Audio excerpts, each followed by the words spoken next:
Hello everyone, how are you doing? This is MD Tech here with another quick tutorial. In today's tutorial, I'm going to show you guys how to go about enabling two-factor authentication on your Instagram account.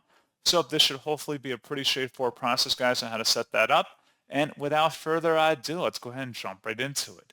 So all you have to do is sign into Instagram and select your profile icon in the bottom right corner to open up your profile page.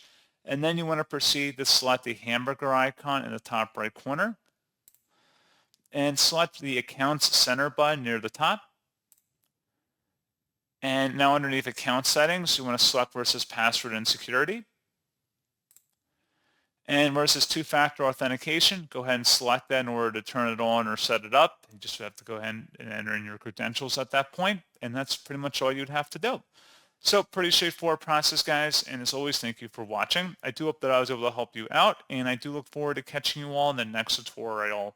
Goodbye.